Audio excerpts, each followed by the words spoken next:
My travel my ടേസ്റ്റിന്റെ പുതിയ കാഴ്ചകളിലേക്ക് എല്ലാവർക്കും നിറഞ്ഞ സ്വാഗതം. തിരക്കായതിനാൽ കുറച്ചേരം പുറത്ത് കാത്തുനിന്നതിന് ശേഷമാണ് അകത്ത് സീറ്റ് കിട്ടിയത്. 4 പേർക്ക് അത് ഇരിക്കാവുന്ന 2 മേശകളും ഒരു വശത്തെ 5 പേർക്ക് ഇരിക്കാവുന്ന സീറ്റുകളുമായി 13 പേർക്കുള്ള സീറ്റിംഗ് കപ്പാസിറ്റിയാണ് ഇവിടെ ഉള്ളത്. അധികം താമസിയാതെ പ്ലേറ്റുകളിൽ ചിക്കൻ ദം ബിരിയാണികൾ എത്തി. ബിരിയാണിയോടൊപ്പം ഡേറ്റ്സ്, അച്ചാർ, സാലഡ്, അലുവ, ചമ്മന്തി അവയാണുള്ളത്.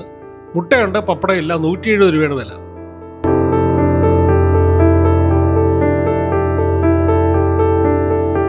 ബിരിയാണിയിൽ എസൻസ്, ഡാൽഡ അവയൊന്നുള്ളതായി തോന്നിയില്ല. ബിരിയാണി ഒരു ആവറേജിന് മുകളിലായി കൊള്ളാമെന്ന് പറയാമെങ്കിലും പൂർണ്ണമായ രുചിയിൽ നമ്മളെ തൃപ്തിപ്പെടുത്തിയില്ല. ഒരുപക്ഷെ അന്നത്തെ അനുഭവത്തിൽ നമുക്ക് വളരെ മികച്ചതായി തോന്നാത്തതാകാം. ഭൂരിപക്ഷ അനുഭവങ്ങൾ അനുസരിച്ചായിരിക്കും ഒരു ഭക്ഷണയിടത്തിന്റെ വളർച്ച. അങ്ങനെ നോക്കിയാൽ പൊതുവെ കാലിക്കറ്റ് കുസീനെ കുറിച്ച് നല്ല അഭിപ്രായമാണ് കണ്ടിട്ടുള്ളത്. ഗൂഗിൾ റേറ്റിംഗും വളരെ ഉയർന്നതാണ്. ഒരു പാഴ്സലും വാങ്ങിയിരുന്നു. 10 രൂപ പാക്കിംഗ് ചാർജ് ഉൾപ്പെടെ 150 രൂപയാണ് വില.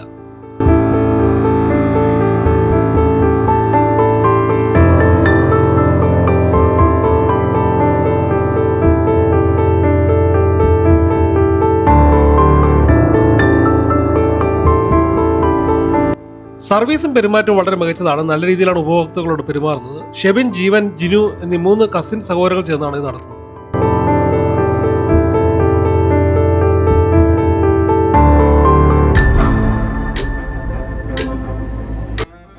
സ്വിഗ്ഗി, സൊമാറ്റോ ഡെലിവറി ഉണ്ട്. തിങ്കളാഴ്ച അവധിയാണ്.